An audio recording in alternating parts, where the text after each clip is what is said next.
everyone. Welcome back to Build. I'm your host, Brittany Jones-Cooper. Golden Globe-nominated Empire is a powerful drama about a family dynasty set within the glamorous and sometimes dangerous world of hip-hop music. Today, I'll be joined by actor Jussie Smollett, who plays Jamal Lyon, the family's middle son, who's a talented musician fighting to live life on his own terms. Let's take a look.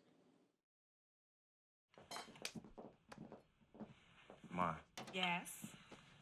Come on, what part of please leave my artist alone do you not understand? That girl is fire, Jamal. If we don't sign her, somebody else will. Yeah, see, somebody already did. Me. So Winter's mine. Oh, so what's yours is yours while you up in my studio recording. Okay, all right, you got me, but I feel like you could have at least come to me out of respect instead of just going behind my back. I'm not behind your back, child. I'm right in front of your face in this kitchen. What is your problem? For one, I'm tired of being called boy when we're talking about business. Mom, I'm a grown man with a home and a label and a life.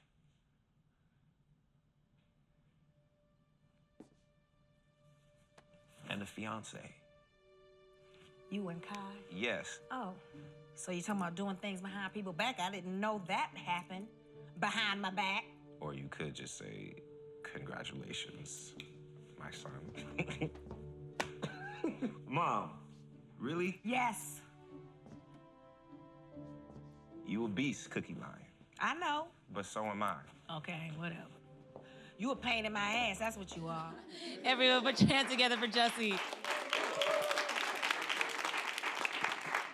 I mean, Taraji is so, I love her so much. She's everything. She's everything. You get to do a lot of scenes with her. What is it like, I mean, now season 5, just to get to play with her all the time? That's my sister. That's my sister. I have to say sister because I can't say mama because she gets mad. Like, I ain't old enough to be your mama. But yeah, I love her with all my heart. She's a completely wonderful person, but also a really amazing scene partner. Yeah, she's dope. And we'll get into some of the things you guys get to tackle this season. But first, I just want to talk about the show, season 5. Like, when you first started, could you even imagine that you guys would make it this far and get to talk about some of the stuff you're getting to talk about? That right there, to me, is talking about the stuff that I really care to talk about. To me, that's the biggest blessing of all of this. I'm smiling so hard this season because I haven't been this proud of the work that we're doing since season 1. Always proud of the work that we're doing, but in this way, no, not since season 1. And I feel like, I couldn't have imagined, and I tried not to imagine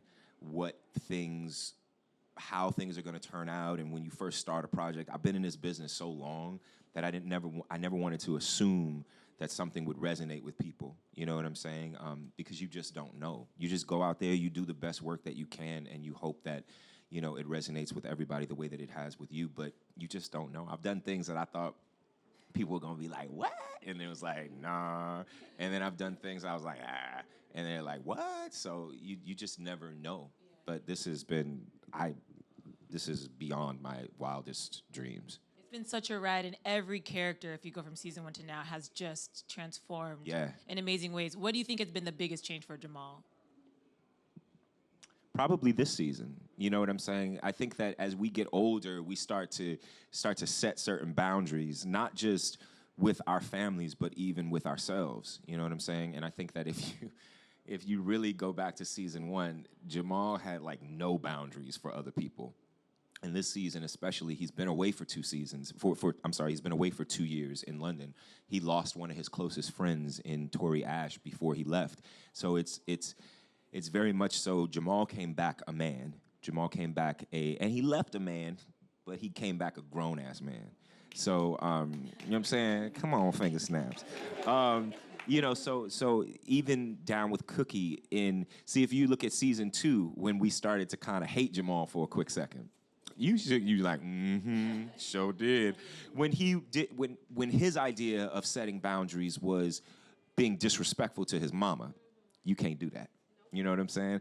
Now it's a thing of you can set certain boundaries, but you must always know that's your mama and she will still slap you upside your head. I'm speaking from experience. Right. So, I'm happy with where he's going with the whole storyline of him getting engaged and later on getting married and, his fiance being HIV positive and him being on PrEP. There's so many things that we're able to talk about that I know as a fact, if I was playing another character, I wouldn't have the opportunity to do. So I'm very, very blessed and grateful. And you said he came back a man. He came back in love, and I think that completely changed who he was. And Jamal's thought he was in love a couple Right. different times. Like, you know, Gabby's character, Becky, which Gabby added that line last week's episode, she's like, Jamal used to be low-key hokey. And he was, but we all go through that. You know what I'm saying? Going through different experiences, different situations, different men, different women, you know what I'm saying? That maybe are not the right ones. And then when you find that right one, it's like, all right, now I could, you know, sink my teeth into this. Yeah. And I love him and Kai together because it's this mature, communicative, responsible, like in love. They take care of each other. Yeah. And I think in so many different shows, you see gay relationships portrayed as these kind of like, Frivolous. yeah, overly Sure. dramatic for no reason. And this is just real love between two men, which I think is so rare to see that portrayed. I love that you said that, and I love that you got that because you're not a gay man. So I love that. That means we're doing it right. I am on the 'Cause inside, though. You are on the Yeah, inside. yeah. I could tell a little bit. But no, it really is. It was time, and it was. I found myself very frustrated, to be honest with you, over the last seasons with Jamal's love life. But there were years where I found myself frustrated with my own damn love life. So, you know, we go through that, and we come out, and we do the right thing, hopefully. Hopefully we're able to find the right person for us. And I think that we found the right character for Jamal to truly be in love with. We also found the right actor that was fearless in Toby Onwumere, who literally is so phenomenal as Kai and just has given it. He's just balls to the wall. He's and it's nice to act with someone like that because I haven't always had that opportunity throughout the show. His vulnerability you can feel in one of the recent episodes when he's talking to Cookie and he's like, I'm a gay black man who is HIV positive, and it took me a long time to get to be able to say Girl, that you out better loud. know the whole damn and I line. was like, oh, because you could see it in his eyes, like it felt. You could just feel It like was he real. really cared Yeah. about this character. Yeah. And he's a good dude in real life. He's become a really good friend, and he's the way that this storyline is going. I'm so happy. Let's talk about the storyline, because I read that you had to kind of fight to have the storyline, to have his boyfriend, fiance be HIV positive. So what was that journey like for you? Because it doesn't sound like it was easy. No, it wasn't, but I didn't have to fight this time around. You know what I'm saying? I've had to fight in the past. But then looking back, I'm so glad that it didn't happen because it wasn't the right time. Jamal's life was all up everywhere. So what character would we possibly have brought in that was lovable, that was certain and was definitely with Jamal with no ulterior motives? How could we have presented the HIV storyline when it was we couldn't have presented that storyline with someone like Warren. He was trash. Amazing actor, loved Terrell, but the character wasn't shit. You know what I'm saying? And then, before that, the characters, like, they just weren't the one. So it's all in due time, and you just have to keep on pushing it. I know that I kept pushing it probably very much to an annoyance to the producers and the writers, but I kept pushing it because I want to, one of my missions in life is to normalize what it is to be us. You know what I'm saying? It's like, we're not some monkey in a zoo that you get to just like watch and you get to just, like, oh my God, look how the gay blacks move. Like, nah, boo, that shit don't work like that. Like, we're human beings, we love, we hate, we cry, we laugh, just like anybody else. And so to bring in this HIV storyline and bring such a beautiful human face to it is actually really dope. And then going further, to me, one of the most beautiful things about telling this story is seeing Cookie's journey. You know what I'm saying? Because all the time we've seen the infected, we've seen the affected in the relationship, but we haven't seen in a broader way how it affects the family around you, how a mother will react to it. You know what I'm saying? In the sense that she said so many ignorant things, but it wasn't because she's evil. It's about recognizing the root of people's intentions. She said so many horrible things or ignorant things, but not because she's evil, but because she's misinformed. And that's the thing with so many people. She was the most relatable for me in that scenario because you could see when she heard in her eye and she's like, get over here. And that was, I could imagine so many mothers that I know or aunts that I know Absolutely. or grandmothers that I know who Absolutely. at first just want to protect their loved one and don't fully educate themselves on what Right. it means. Right. So how important was it for you guys to put the education into the episode? Oh my Mentioning goodness. prep and having Cookie on this journey where she's researching. Yeah. No, it was so important. And I even brought one of my mentors, Phil Wilson, Phil is somewhere, he might be in the back, but he's the executive director of the Black AIDS Institute, and I'm on the board there, and he's been one of my mentors since I was 15 years old. I've been working with the Institute since I was 15 years old. And I brought him in, he spoke to the writers, he made sure that certain things were handled and certain things were real, certain terminology, certain statistics were real. We have been placed in a very special position to be able to educate and entertain at the same time.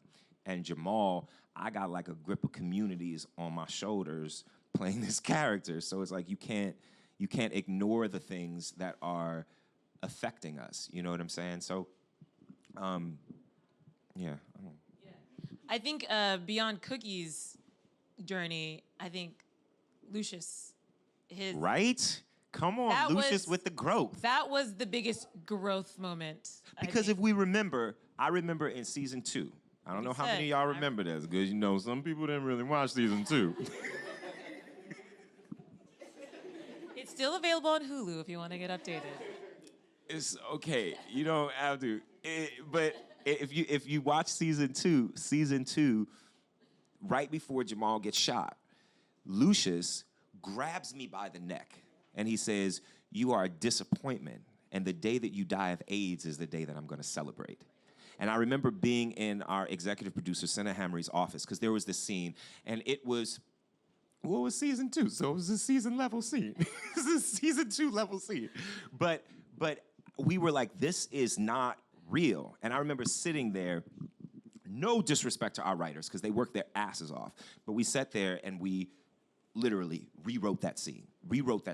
And we were saying to each other, what's the worst thing that a father or any parent could tell their child, particularly their gay child, that they've had a problem with? And Terrence said this, and I was like, oh, like that hurt me to my core, and that is it. So for him to say that, and then years later, seasons later, we see that he's actually the one that has Jamal's back, is pretty incredible. You know what I'm saying? It's dope. It's great.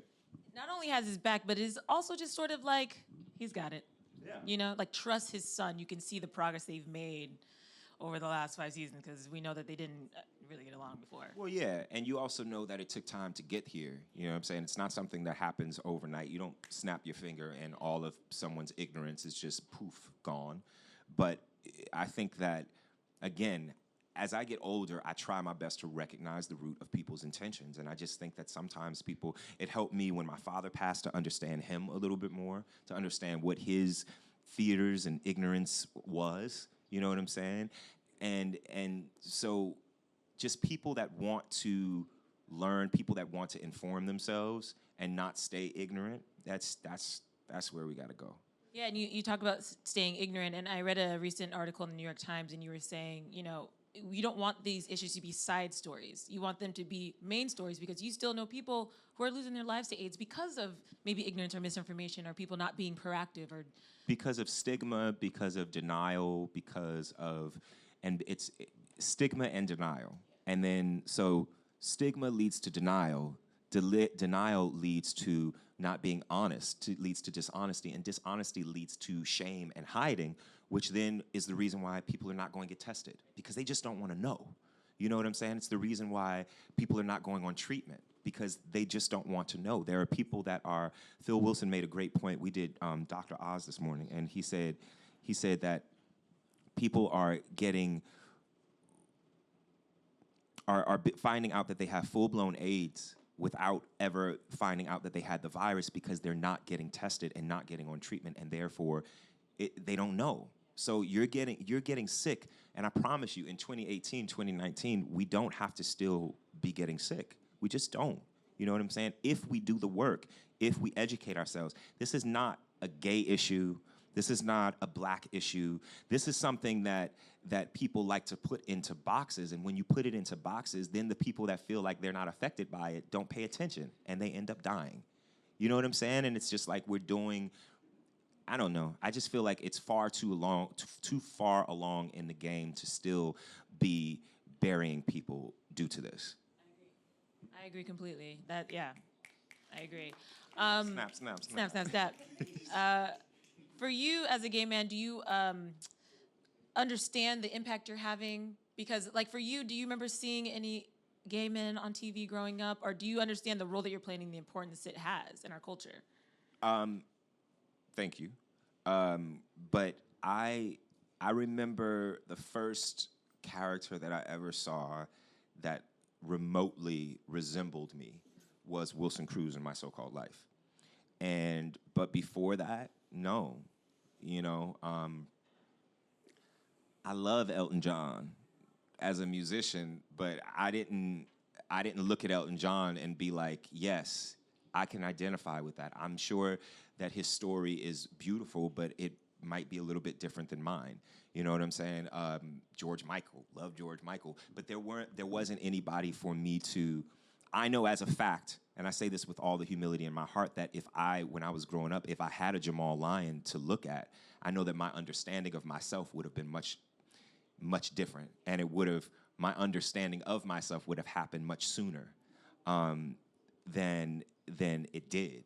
So, you know, I just try my best to do the best that I can do, and I try my best to fill a void, because there is a void, you know, and anything else is gravy. I don't do this for the credit or anything like that. It's for the art, and it's for, like, the little kids that are out there being completely misrepresented. I always say this, there's not a day, like, there's not a fucking day that I don't go on Twitter and be told, die black fag, or something like that. Not a day that goes by.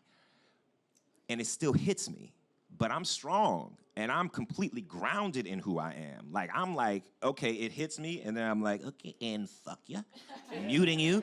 Not even gonna block your whack ass, because I'm not even gonna let you know that you blocked, that you are that important. You just gonna be muted, so you don't even know that you exist anymore. But what I say is, it still chips at me. You know what I'm saying? And it still bothers me no matter how much I try to act like it doesn't. So if it bothers me, a grown-ass man in my 30s who's firmly rooted, who makes his own money, does his own thing, family loves him, got a boo, all good.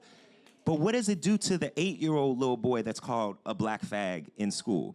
What does it do for the little girl that's called a dyke, or whatever it might be called, you know what I'm saying, at 12 or 13, or whatever that may be? So if it's affecting me, it's damn sure affecting them, and that's why we do what we do. Anything else is gravy.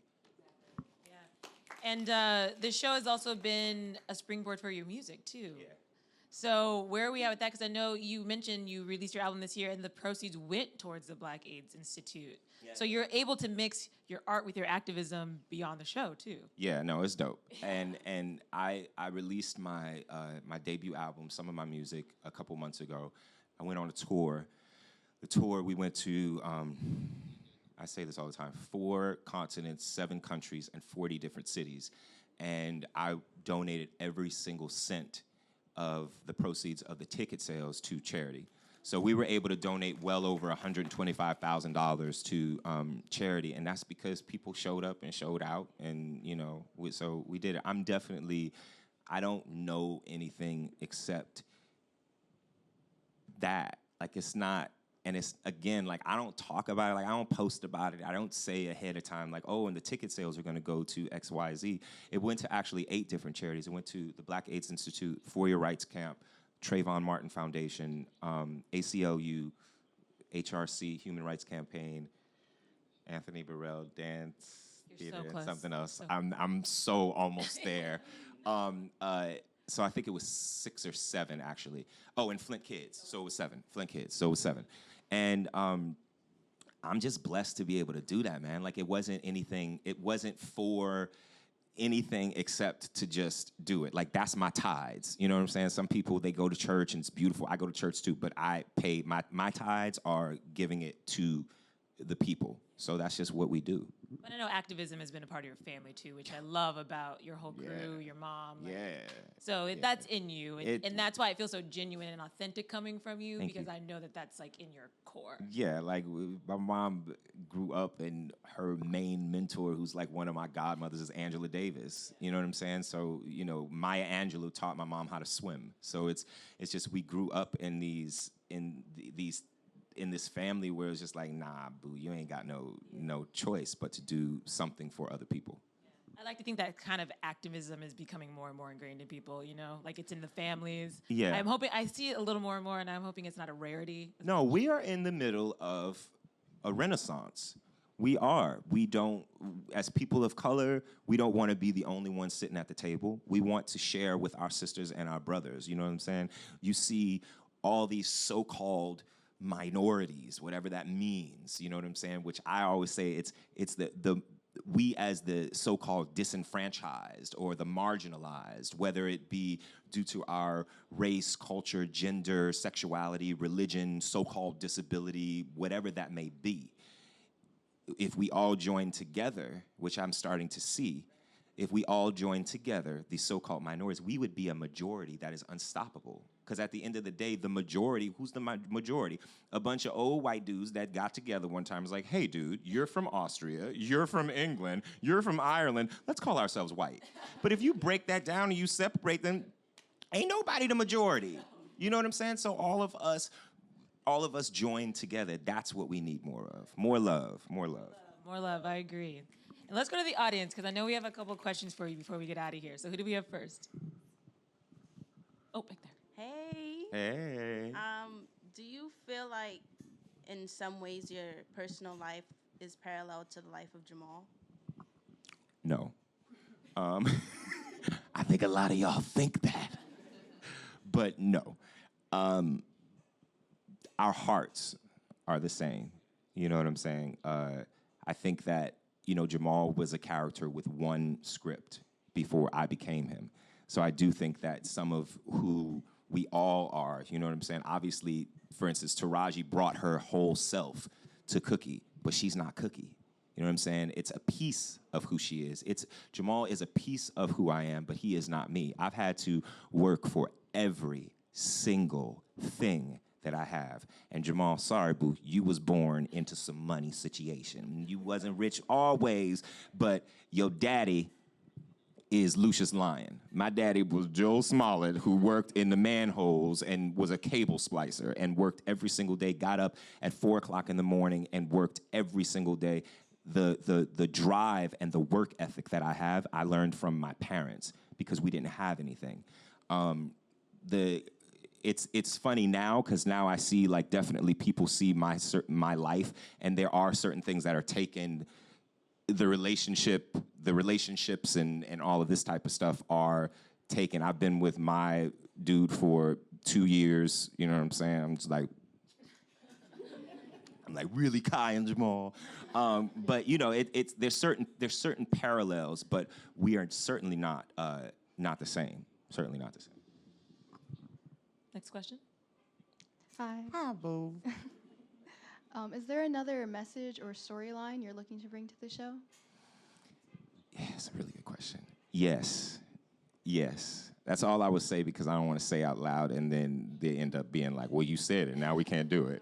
So that's why it's like, for instance, the HIV storyline, I never really talked about that, how badly I wanted to do that. I would talk about other things that I wanted to do, like I want to have Janet Jackson on the show.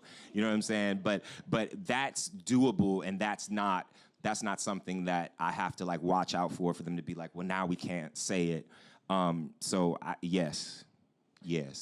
Yeah, I can say this because I really think that I'll leave it at that, yes. I was like, come on. You mentioned Janet really quickly. You guys have had everybody under the sun, but are there any artists that you really want to see on the show? I mean, Mario's killing it right now, but. Mario is killing it right now.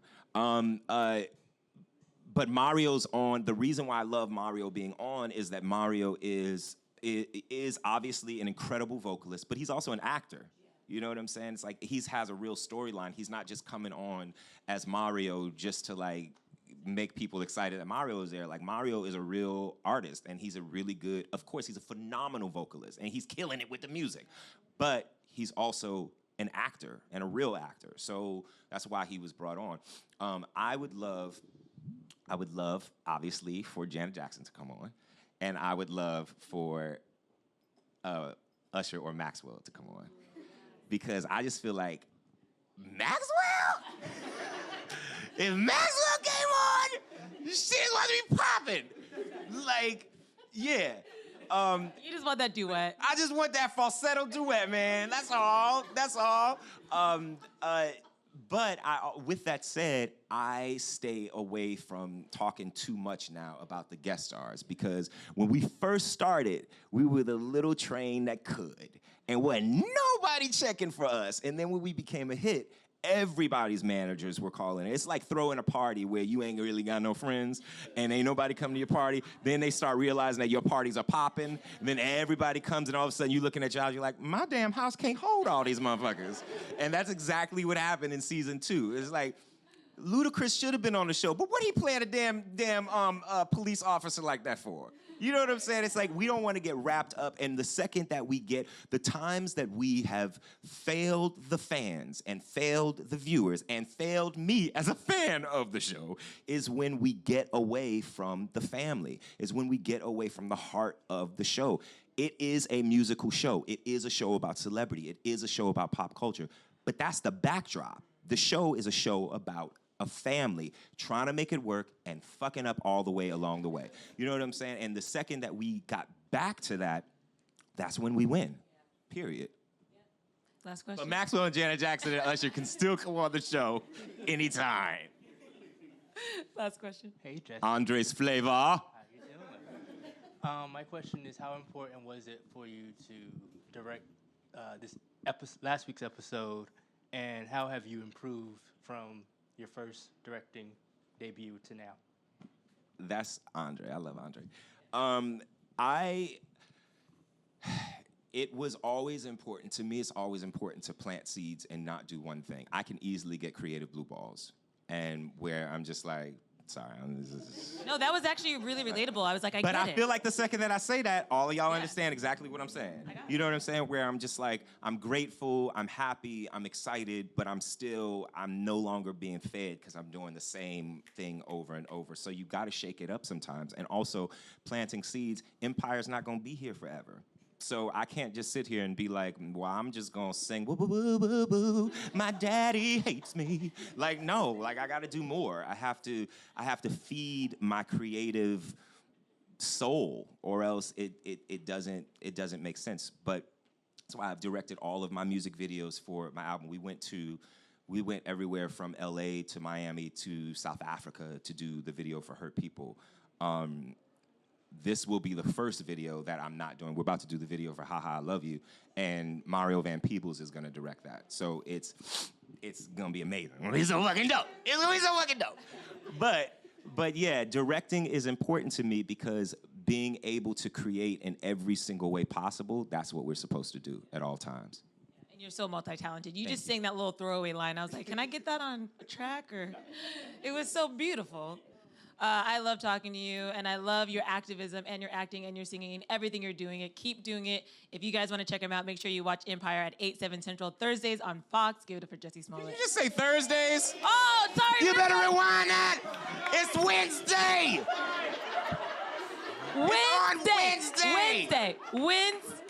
Wednesday on Fox. Showing up on Thursday, we ain't even there. This ain't London. But if you're in the UK, we're on Thursday. Let's try that again. 8, 7 Central, Wednesdays on Fox. Give it up for Jussie.